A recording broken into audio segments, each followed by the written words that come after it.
आता आपण पुढे जाऊन बघूया। समोर एक दरवाजा आहे, तो क्रेनने वरती उचललेला आहे आणि तिथून पाणी। नमस्कार मित्रांनो, जय शिवराय, जय शंभूराजे। आज मी तुम्हाला कोल्हापूर जिल्ह्यातील शाहूवाडी तालुक्यामध्ये असलेलं एक असं धरण दाखवणार आहे। या धरणाला सह्याद्री पर्वतांनी चारी बाजूनी वेढलेलं आहे। निसर्गाच्या सानिध्यामध्ये असल्यामुळे हे धरण दूरपर्यंत पसरत गेलेलं आहे। सह्याद्रीच्या घनदाट जंगलामधून, दरी खोऱ्यामधून पसरत पसरत हे धरण आतमध्ये गेलेलं आहे आणि धरणाची रुंदी पण खूप जास्त आहे। धरणाच्या एका कोण्यापासून दुसऱ्या कोण्यापर्यंत जाण्यासाठी आपल्याला बाईक किंवा स्कूटीचा सहारा घ्यावा लागतो। जर आपण चालत गेलो तर आपल्याला पाऊण तासाचा वेळ लागतो। मग बघा धरणाची रुंदी किती जास्त आहे। आणि या धरणावरती आल्यानंतर आपल्याला दोन महत्त्वाचे पॉईंट बघायला मिळतात। पहिला पॉईंट आहे धरणाच्या आतमध्ये, तिथून वीज निर्मितीसाठी पाणी सोडले जाते। धरणाच्या बांधाच्या खाली वीज निर्मिती केली जाते, त्यासाठी धरणाच्या आतमधून पाणी कसे सोडले जाते हे देखील आपल्याला धरणाच्या आतमध्ये जाऊन बघायचे आहे। आणि दुसरा पॉईंट आहे जिथून धरणाचे पाणी बाहेर पडते, त्या ठिकाणी दरवाजे आहेत। दरवाजे वर खाली केल्यानंतर पाणी किती जोरात आणि किती स्पीडने बाहेर पडतं हे देखील आपल्याला बघायचं आहे। आणि पाण्यामध्ये उतरता आलं तर उतरायचं देखील आहे। तर चला मित्रांनो, निसर्गाच्या सानिध्यामध्ये असलेले सुंदर धरण बघूया। मी आता धरणाच्या वरती पोहोचलेलो आहे। एका ठिकाणी गाडी थांबवलेली आहे आणि हा आहे तो पहिला पॉईंट। आता आम्ही आतमध्ये जाणार आहे आणि समोर एक दरवाजा आहे। तो दरवाजा वरती उचलल्यानंतर पाणी बाहेर कसे जात आहे हे देखील आपल्याला बघायचं आहे। तर सर्वप्रथम आपण धरण बघूया, त्यानंतर हा पॉईंट बघूया आणि त्यानंतर दुसरा पॉईंट बघूया। तर चला मित्रांनो, निसर्गाच्या सानिध्यामध्ये असलेलं सुंदर धरण बघूया। बघा मित्रांनो, निसर्ग किती सुंदर आहे। चारी बाजूनी सह्याद्री पर्वत आहेत आणि सह्याद्री पर्वतांच्या मधोमध हे धरण आहे। बघा किती सुंदर धरण आहे ना। आणि धरणाची लांबी तुम्हाला समोर दिसत असेल।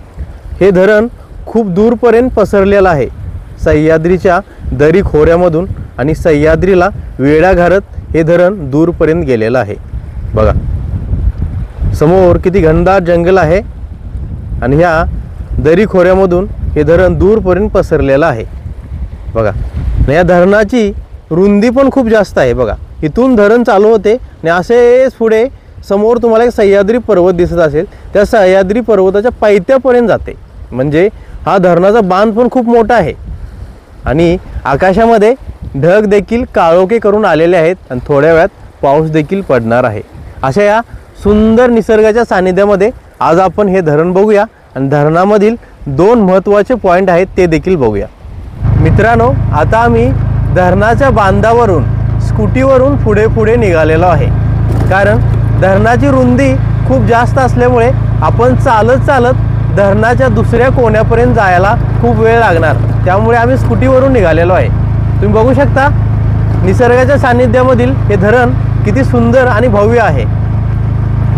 धरणाचा बांध तुम्हाला दाखवतो खालून कसा आहे। बघा या साईडला धरणाचा खालचा भाग आहे, म्हणजे हा बांध कसा बांधलेला आहे। बघा खूप वर्ष झाले हे धरण बांधून, तरी देखील हा बांध आहे तसा मजबूत आहे। म्हणजे स्टेप बाय स्टेप हा बांध बांधल्यामुळे हा बांध मजबूत आहे। मित्रांनो, त्या धरणावर येऊन मी तुम्हाला धरण दाखवलं। आता मी धरणाच्या पहिल्या पॉईंटवरती निघालेलो आहे। आतमध्ये जाण्यासाठी एक ब्रिज आहे आणि या धरणाला बांधून खूप वर्ष झाल्यामुळे या ब्रिजला जंग पण लागलेला आहे। बघा सिद्धेश अगोदरच पुढे येऊन थांबलेला आहे। आता आपण पुढे जाऊन बघूया। समोर एक दरवाजा आहे, तो क्रेनने वरती उचललेला आहे आणि तिथून पाणी वीज निर्मितीसाठी बाहेर कसे सोडले जाते हे देखील आपल्याला बघायचं आहे आतमध्ये जाऊन। तर चला मित्रांनो, आणखी थोडं चालत पुढे जाऊया आणि पहिला पॉईंट बघूया। धरणाचा पहिला पॉईंट बघण्यासाठी आम्ही या जुन्या ब्रिजवरून पुढे पुढे निघालेलो आहे। बघा माझ्या मागून अजून काही पर्यटक येत आहेत। आता आपण बघूया हे ठिकाण जिथून वीज निर्मितीसाठी पाणी बाहेर कसे जाते आणि हे ठिकाण कसे आहे। या ठिकाणी असलेले भव्य आणि उंच दरवाजे कसे वरती उचललेले आहेत हे देखील आपल्याला आता जवळ जाऊन बघायचं आहे। बघा मित्रांनो, हा आहे तो दरवाजा। हा दरवाजा क्रेनने वरती उचललेला आहे आणि इथून खाली जाण्यासाठी वाट पण आहे, पण आपण खाली काय जाणार नाही, कारण या शिड्यांना जंग लागल्यामुळे या शिड्या कधीही तुटू शकतात. बघा खाली तुम्हाला पाणी दिसत असेल. या ठिकाणी दरवाजा वरती उचलल्यानंतर हे पाणी वीज निर्मितीसाठी धरणाच्या खाली जाते. बघू शकता मित्रांनो तुम्ही. आम्ही आता धरणाच्या मधोमध आलेलो आहे बघा. आणि इथून हा व्ह्यू बघा कसा दिसतोय. धरणाचे पाणी एकदम सुंदर आणि साफ आहे बघा. समोर सह्याद्री पर्वत आणि सह्याद्री पर्वताच्या दरी खोऱ्यामधून हे धरण पसरत पसरत आतमध्ये गेलेलं आहे. हे म्हटलं होतं ना, चारी बाजूने सह्याद्री पर्वत असल्यामुळे या धरणाचा नजारा बघण्यासाठी अतिशय सुंदर आणि मस्त वाटतो. बघा किती सुंदर हे धरण आहे. आता आपण धरणाच्या दुसऱ्या पॉईंटवरती जाऊया, जिथून धरणाचं पाणी बाहेर पडते. त्या ठिकाणी दरवाजे देखील आहेत. ते दरवाजामधून पाणी बाहेर कसं येतं हे देखील आपल्याला बघायचं आहे. आणि वरती जाण्यासाठी या ठिकाणी शिड्या पण आहेत. मित्रांनो, या पुलावरून मी चालत चालत आतमध्ये गेलो आणि तुम्हाला धरणाचा पहिला पॉईंट दाखवला. तिथून वीज निर्मितीसाठी पाणी बाहेर जाते हे देखील दाखवले. त्या ठिकाणी शिड्या होत्या, त्या शिड्यांना जंग लागला होता, त्यामुळे मी खाली जाऊ शकलो नाही. आता आपण जाऊया धरणाच्या दुसऱ्या पॉईंटवरती. तिथून पाणी किती जोरात बाहेर जाते हे देखील बघायचं आहे. पण तो दुसरा पॉईंट ॲडव्हेंचर पण आहे. काळजीपूर्वक आपल्याला तिथं जावं लागणार आहे, कारण पाणी खूप जोरात बाहेर पडते. त्यामुळे काळजी घेत आणि लक्ष देत तो पॉईंट आता आपण बघूया आणि तिथे किती मजा येते हे देखील आपण बघूया. धरणाच्या दुसऱ्या पॉईंटवरती आम्ही पोहोचलेलो आहे आणि समोरचा निसर्ग बघा किती सुंदर आहे. समोर एक डोंगर आहे आणि त्या डोंगरावरती पवनचक्क्या देखील आहेत. मी तुम्हाला झूम करून दाखवतो. बघा त्या डोंगरावरती किती साऱ्या पवनचक्क्या आहेत बघा. आणि हा धरणाचा असा पॉईंट आहे जिथून धरणाचे पाणी बाहेर पडते. या ठिकाणी खाली आम्हाला जाता येत नाही, कारण तिथे जाण्यासाठी कुठेही वाट नाही. आणि समोर तुम्हाला कॉन्क्रीटची लीक दिसत असेल. लीक म्हणजे जिथून पाणी बाहेर पडते. त्यावरती शेवाळे असल्यामुळे गावकरी म्हणली तिथे जाऊ नका, पाय घसरणार. त्यामुळे आम्ही एका डोंगरावरून हे सर्व तुम्हाला दाखवत आहे. मी तुम्हाला झूम करून दाखवतो. बघा मित्रांनो, या लीकमधून पाणी कसे बाहेर पडत आहे बघा. सध्या पाणी थोडं कमी आहे, पण पाऊस जास्त आल्यानंतर पाणी इथून खूप जास्त पडतं. बघा मित्रांनो, हा निसर्ग बघा किती सुंदर निसर्ग आहे बघा. आणि तुम्हाला म्हटलं होतं ना, धरणाच्या खाली वीज निर्मिती केली जाते. हे आहे ते ठिकाण. या ठिकाणी धरणाच्या पहिल्या पॉईंटवरून पाणी बाहेर येते आणि या ठिकाणी वीज तयार केली जाते. आम्ही पहिल्या पॉईंटवरती गेलो होतो. तिथून जे पाणी बाहेर येते ते ह्या वीज निर्मिती घरामध्ये येते आणि ह्याच्या आतमध्ये वीज निर्मिती केली जाते. मी तुम्हाला झूम करून दाखवतो.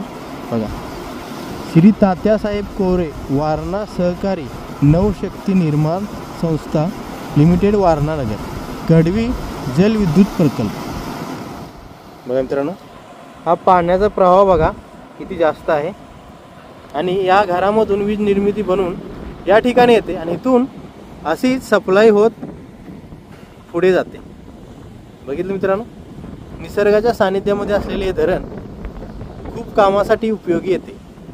या धरणामधून वीज निर्मिती झाल्यानंतर जे पाणी बाहेर पडते त्यापासून शेतकऱ्यांना आपल्या शेतीसाठी पाणी देखील मिळते आणि वीज निर्मिती देखील होते. बघा मित्रांनो, आम्ही आता धरणाच्या दुसऱ्या पॉईंटवरती उभे आहे आणि खाली तुम्हाला ही जागा दिसत असेल. इथून धरणाचे पाणी बाहेर येते हे तुम्हाला मी सांगितलेलं आहे. पण तुम्ही म्हणाल, तुम्ही हे सर्व दुरूनच का दाखवत आहात? कारण तिथं जाण्यासाठी पायवाट आहे आणि या पाण्यामधून जावं लागतं आणि हे पाणी खूप खोल असल्यामुळे आम्ही तिथं गेलो नाही. जरी आम्ही तिथं गेलो असतो तरीसुद्धा या कॉन्क्रीटवरून वरती चढता आलं नसतं, कारण पाणी त्यावरून वाहत खाली येत आहे आणि त्या ठिकाणी शेवाळ निर्माण झाल्यामुळे आम्हाला वरती जाता आलं नसतं. त्यामुळे डोंगराच्या एका कोण्यावर उभा राहून मी तुम्हाला हे सर्व काही दाखवू शकत आहे.